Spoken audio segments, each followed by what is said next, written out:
BC రిజర్వేషన్ల అంశాన్ని తేల్చేందుకు ప్రభుత్వం సిద్ధమైంది. ఈ నేపథ్యంలో సుప్రీంకోర్టును ఆశ్రయించనుంది. హైకోర్టు తీర్పును సవాల్ చేస్తూ సుప్రీంకోర్టులో పిటిషన్ దాఖలు చేయనుంది. ఈ అంశంపై సీఎం రేవంత్ రెడ్డి అధ్యక్షతన అత్యున్నత స్థాయి చర్చలు జరిగాయి. హైకోర్టు తీర్పు, దాని పర్యవసానాలు, సుప్రీంకోర్టులో అనుసరించాల్సిన వ్యూహంపై సీఎం కీలక నేతలతో సమావేశమయ్యారు. జూమ్ మీటింగ్ లో పాల్గొన్న అభిషేక్ మను సింఘ్వితో కలిసి 42% రిజర్వేషన్ల చట్టబద్ధతను సమర్థించుకోవడం, బీసీ వర్గాలకు న్యాయం చేసేందుకు తీసుకోవాల్సిన చర్యలపై విస్తృతంగా చర్చించినట్లు సమాచారం.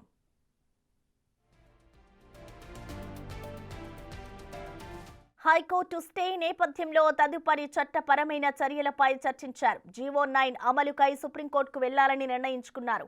బీసీలకు 42% రిజర్వేషన్ల అమలుపై ప్రభుత్వం కట్టుబడి ఉందన్నారు సీఎం.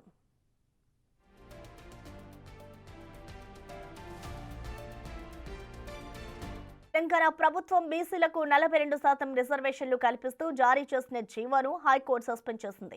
సుప్రీంకోర్టు మార్గదర్శకాల ప్రకారం రిజర్వేషన్లు 50%కి మించకూడదనే నిబంధనను హైకోర్టు పరిగణలోకి తీసుకుంది.